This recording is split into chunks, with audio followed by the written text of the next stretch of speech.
அனைவருக்கும் வணக்கம். சற்று முன் கிடைத்த முக்கிய அறிவிப்பின்படி தமிழகத்தில் பள்ளிகள் திறப்பு தேதியில் புதிய மாற்றம் குறித்து முக்கியமான அறிவிப்புகள் வெளியாகியுள்ளன. இதை பற்றி விரிவாக தெரிஞ்சுக்கணும்னா இந்த வீடியோவை கடைசி வரைக்கும் ஸ்கிப் பண்ணாமல் முழுமையாக பாருங்கள். இந்த வீடியோக்குள்ளே போகிறதுக்கு முன்னாடி இந்த வீடியோக்கு ஒரு லைக் பட்டனை ப்ரெஸ் பண்ணிடுங்க.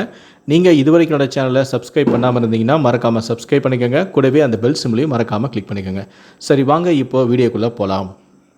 தமிழகத்தில் நாளை பள்ளிகள் திறக்கப்படும் என அறிவிக்கப்பட்ட நிலையில் புதிய மாற்றம் குறித்து முக்கியமான அறிவிப்புகள் வெளியாகியுள்ளன. கடந்த ஆண்டு கோடை வெயிலின் தாக்கம் காரணமாக 2 முறை பள்ளிகள் திறப்பானது தள்ளி போனது. இதையடுத்து ஜூன் 12ஆம் தேதி 6ஆம் வகுப்பு முதல் 12ஆம் வகுப்பு வரையிலான மாணவர்களுக்கும், ஜூன் 14ஆம் தேதி 1 முதல் 5ஆம் வகுப்பு வரையிலான மாணவர்களுக்கும் பள்ளிகள் திறக்கப்பட்டன. நடப்பாண்டை பொறுத்தவரை ஜூன் 6 என முதலில் பள்ளி கல்வித்துறை அறிவிப்பை வெளியிட்டது. ஆனால் தமிழ்நாட்டில் வெயிலின் கொடுமை அதிகமாக இருந்தது. மேலும் பல்வேறு அரசியல் கட்சி தலைவர்களும் பள்ளிகள் திறப்பை ஒத்திவைக்க வேண்டும் என வலியுறுத்தினர். இதையடுத்து ஜூன் 10ஆம் தேதி பள்ளிகள் திறக்கப்படும் என அறிவிக்கப்பட்டது. 2024-25ஆம் கல்வியாண்டில் பள்ளிகள் திறக்கப்படுவதை ஒட்டி வளாகங்களில் தூய்மை பணிகள் மற்றும் பாதுகாப்பு முன்னேற்பாடுகள் செய்ய அறிவுறுத்தப்பட்டுள்ளது. இது தொடர்பாக வழிகாட்டு நெறிமுறைகளும் வெளியிடப்பட்டுள்ளன.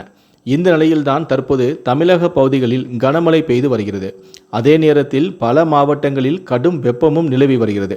தமிழகத்தில் அடுத்த ஒரு வாரத்திற்கு கனமழை நீடிக்கும் என்றும், மேலும் தமிழகத்தில் ஒரு சில பகுதிகளில் கோடை வெப்பம் அதிகரிக்கும் என வானிலை ஆய்வு மையம் தெரிவித்துள்ளது.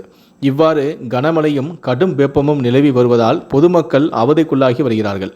இதனால் மாணவர்களின் நலன் கருதி பள்ளிகள் திறப்பை மேலும் நீடிக்க வேண்டும் என பல்வேறு தரப்பினர் கோரிக்கையும் வைத்துள்ளனர். இதனால் தமிழக பள்ளி கல்வித்துறை பள்ளிகள் திறப்பு பற்றி தீவிரமான ஆலோசனை மேற்கொண்டது. இதற்கான அறிவிப்பை பள்ளி கல்வித்துறை இன்னும் சற்று நேரத்தில் வெளியிட உள்ளது.